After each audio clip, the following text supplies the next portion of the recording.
ఈరోజు tomato egg curry చేసుకుందాం. మొదటిగా కడాయి పెట్టుకొని కర్రీకి సరిపడా ఆయిల్ వేసుకోవాలి. కర్రీకి కావాల్సిన వెజిటేబుల్స్ నేను 4 eggs తీసుకున్నాను. దానికి పెద్ద సైజ్ 3 ఆనియన్, 4 మిర్చి అండ్ 3 టమాటా తీసుకొని ఇలా కట్ చేసుకొని పెట్టుకోవాలి.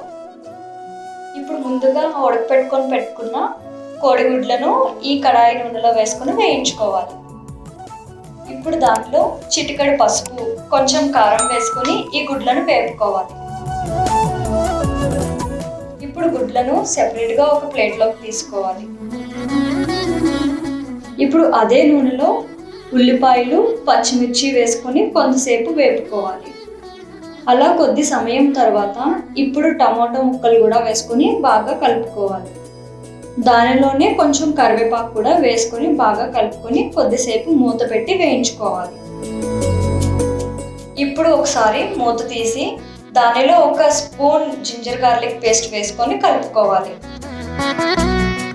ఇప్పుడు దానిలోనే 2 స్పూన్స్ సాల్ట్ అండ్ 2 స్పూన్స్ కారం అండ్ 1/2 స్పూన్ గరం మసాలా వేసుకొని బాగా కలుపుకోవాలి. తరువాత దానిలో 1.5 కప్ వాటర్ వేసుకొని కొంతసేపు మూత పెట్టుకొని ఉడికించుకోవాలి.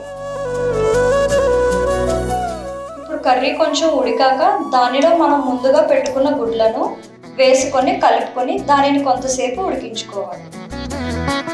తరువాత ఒకసారి మూత తీసి దానిలో కొంచెం కొత్తిమీర వేసుకొని గార్నిష్ చేసుకోవాలి. ఇప్పుడు కొంతసేపు కూర దగ్గరకు అయ్యే వరకు చిన్న మంట మీద పెట్టుకొని ఉడికించుకోవాలి.